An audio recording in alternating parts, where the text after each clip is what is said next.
Hello everyone, welcome back to episode 7 of season 2 of the Long COVID Real Talk podcast. Today we were going to talk about boundaries one more time. Before we spoke about how we know that we need boundaries, and then another one was how to set boundaries, and this one is about holding your boundaries, because I don't know about you, but when I set the boundary, that is a really difficult part of it. But the worst part is having to respond to the aftermath after I've set a boundary. Excuse me. So this is, okay, so I'm reading from the Set Boundaries Workbook by Nedra Glover Tawwab. One of the things that she says in here, which is on page 74, how to handle people who don't listen to your boundaries. No matter how assertive you are, there may be some people who challenge your boundaries. When this happens, it's important to remember that you are doing something healthy for yourself. List a few affirmations that might help you follow through with your boundaries. For example, despite my feeling of guilt, I am acting in my best interest. Or, I can push through even when there is pushback.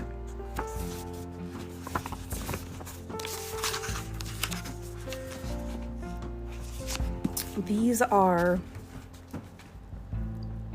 Okay, then she says here, repeat after me. I am not responsible for how people respond to my boundaries. I am responsible for setting and honoring my boundaries. If my relationships end because I set boundaries, it's a sign that the foundation was cracked. In healthy relationships, I can set boundaries without fear of retaliation, cutoffs, or manipulation. These are 6 steps to setting boundaries with challenging people. Number 1, assertively restate the boundary as needed. Number 2, correct the violation in real time. Don't let the opportunity pass and then mention it later. Say it in the moment. Number 3, be consistent with implementing your boundaries. Number 4, accept that they, although difficult, are entitled to their response, even if it's different from the one you would like. Number 5, choose not to take it personally. They want to do what they want to do. You're asking them to do something uncomfortable that's likely difficult for them. Number 6, manage your discomfort. And then she has an exercise to kind of plan for this and to brainstorm responses. When blank violates my boundary regarding blank, I will blank. Remember, practice is an essential part of getting better at setting and maintaining boundaries. The more you move through the workbook and familiarize yourself with different strategies, the more confident you'll feel about saying complicated things.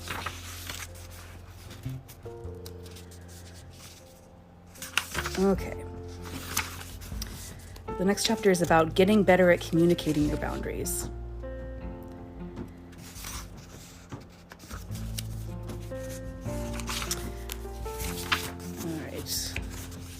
The 3 C's for refreshing boundaries are being clear, concise, and consistent.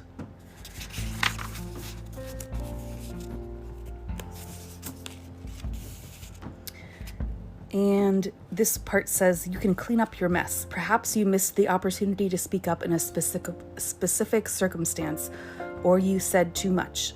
There's still time to be more efficient. I encourage you to use what we have talked about thus far. Go back loaded with new information and set new boundaries. You may not always get it right, but thank goodness there's a next time. Clean up the mess you may have made and apologize if necessary. You didn't know what you didn't know. Practice what you've learned going forward, and don't be afraid to go back and fix things.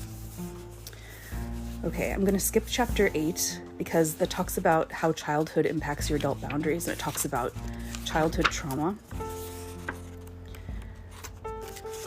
And then chapter 9 says that holding your boundaries is a form of self-care.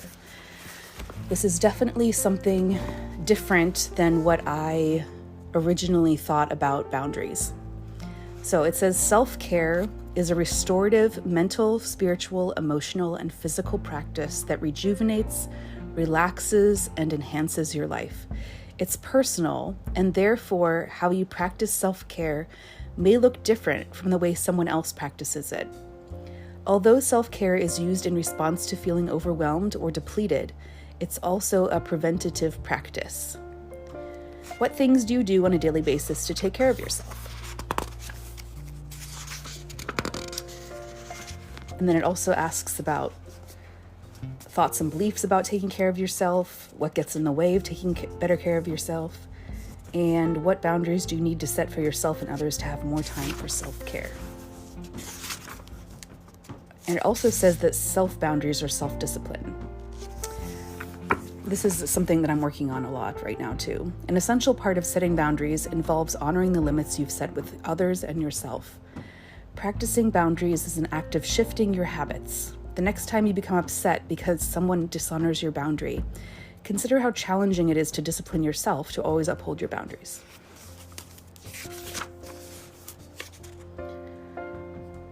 Okay.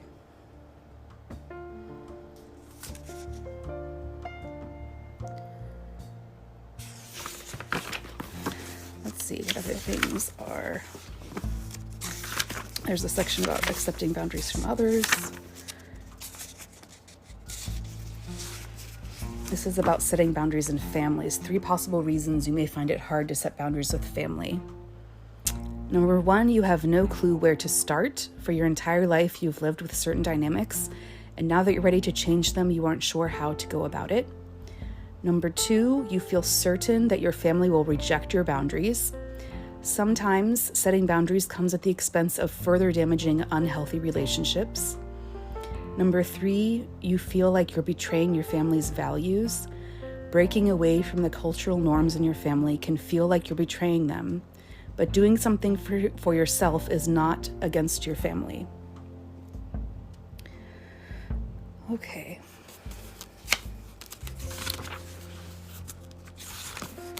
I'm trying to pick out the good tidbits here for you. Healthy limits with... Okay. So these are items that suggest you need healthier boundaries with your parents. So, for example, they are aware of intimate details of your romantic relationship, particularly if your parents are causing harm in the relationship. You feel pressured to act in a certain way to please them. They are involved in disputes you have with others.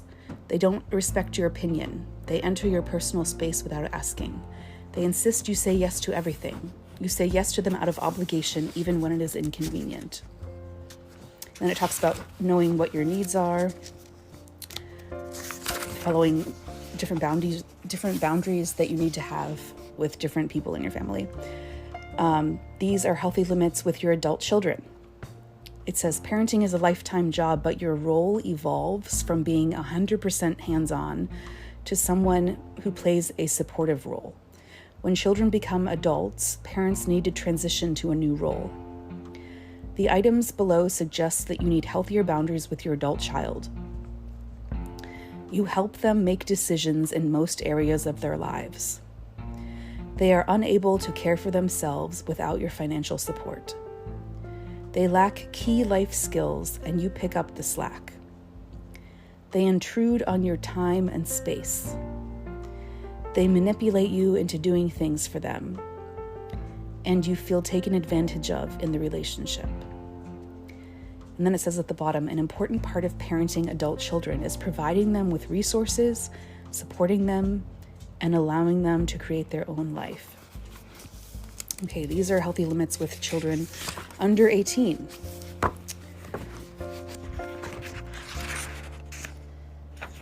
This may suggest that you need better boundaries. They have no rules. Your parenting style is permissive. Your children are used as confidants. Your parenting style is punitive only, and they are allowed to speak to others inappropriately. This is interesting. It says, before I became a therapist, I was a juvenile probation officer. In my role, I serviced kids who were in placement, jail, and those in the community. When kids were sent to placement, I saw the majority of them change from criminals to teenagers. Much of the job with juveniles is centered on working with their families.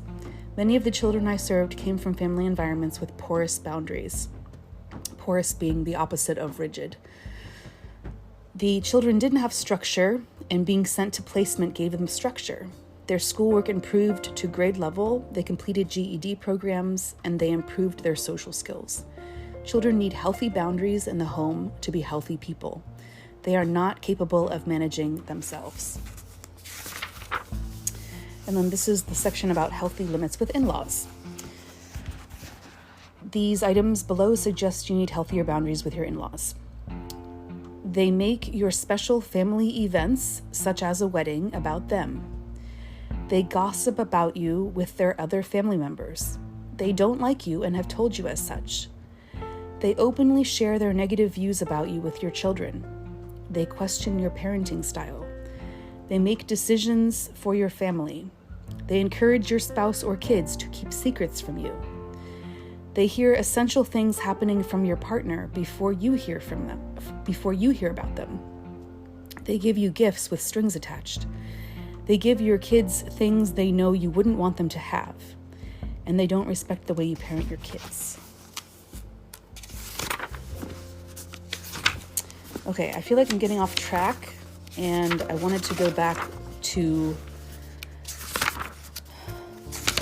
how to set boundaries after you've already set them and then they don't listen, how to kind of reset them. Let's see.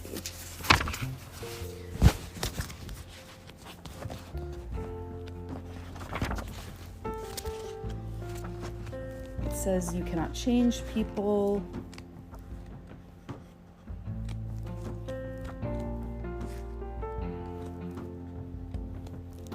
Reasons why people stay in relationships that are unhealthy. Okay, and this last one is just about setting boundaries with social media and whatnot.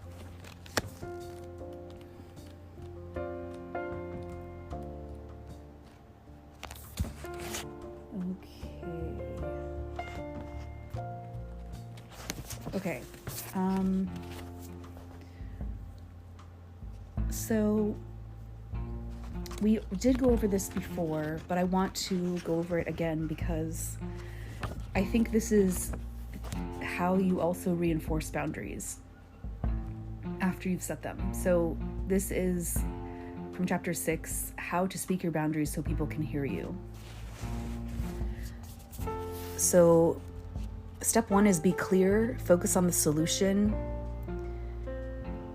and not the problem. Often when we're thinking about setting boundaries, we're talking about the problem, but the boundary is the solution. What would you like? What do you want to see next time? What would make you feel safe? Going over a problem without discussing the solution will lead people to repeat the behavior causing the issue.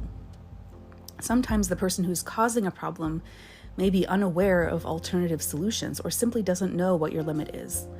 So you should be able to condense what you need into 1 or 2 sentences maximum. For example, I am not able to take care of your plants while you're on vacation. You would not say, I don't know why you have asked me to care for your plants while you're on vacation. You know I have a black thumb.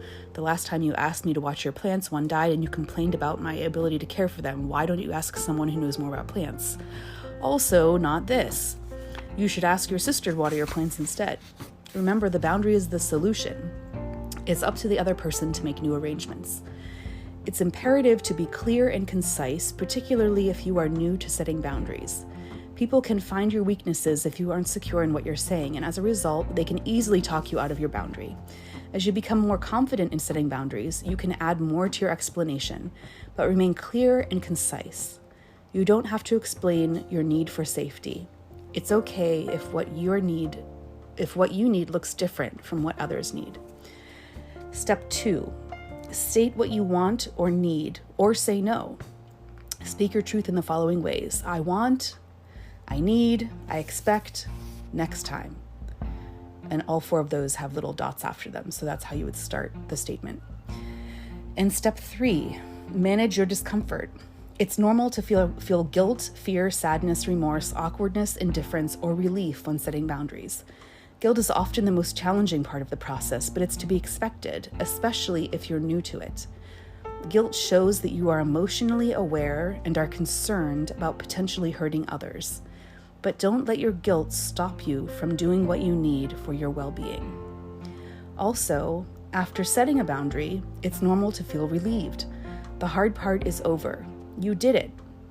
And even when people aren't happy with your boundaries, it feels good to get the fundamental hard part out of the way.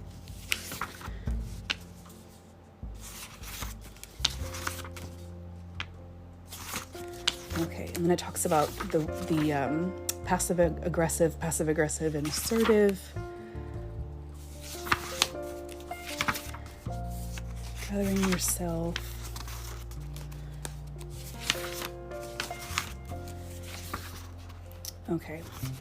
Okay, I think that is good. I feel like it's not quite as clear about resetting boundaries, but I guess resetting boundaries, she's saying, is similar to setting boundaries in the beginning.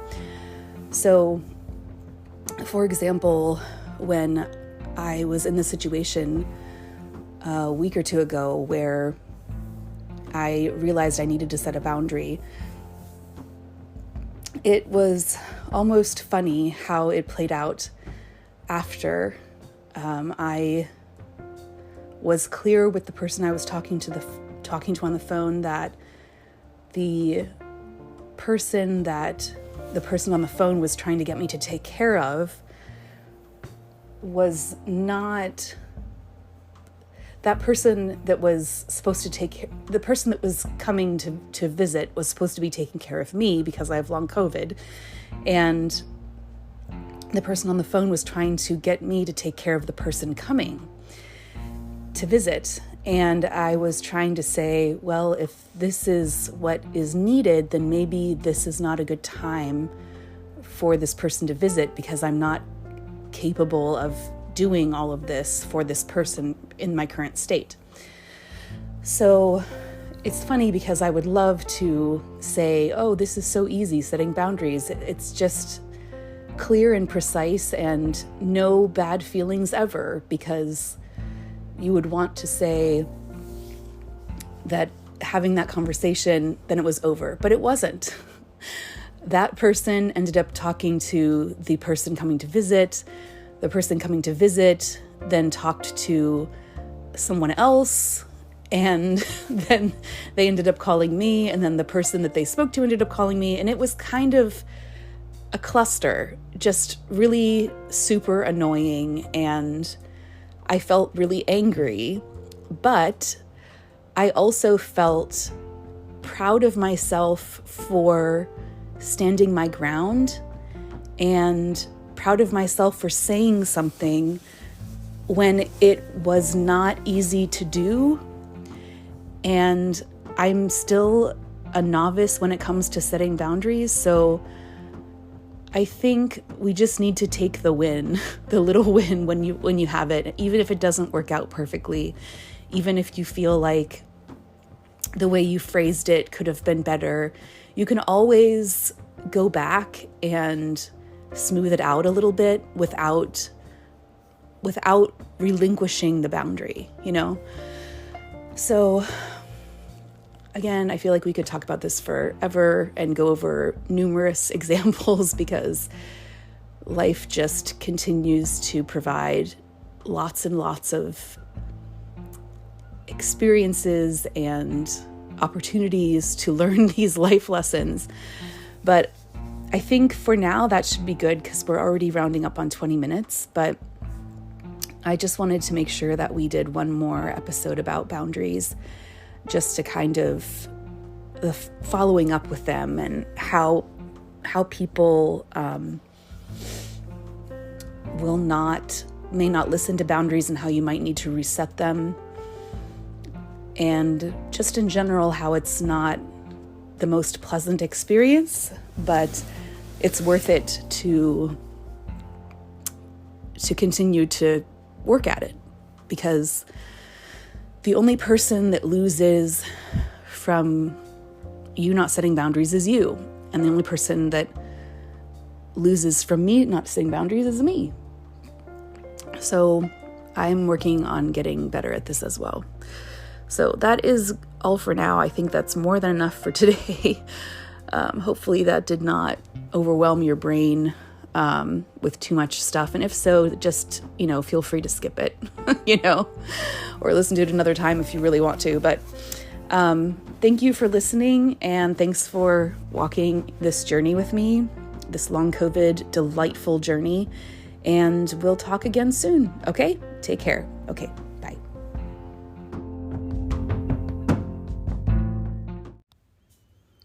Positive feedback helps to continue attracting more people who might benefit from this podcast. If you wouldn't mind leaving a review and subscribing to the podcast, I would really appreciate it. Thank you very much. I also love hearing from you. Please email me at longcovidrealtalk@gmail.com, or you can call or text 650-382-2217.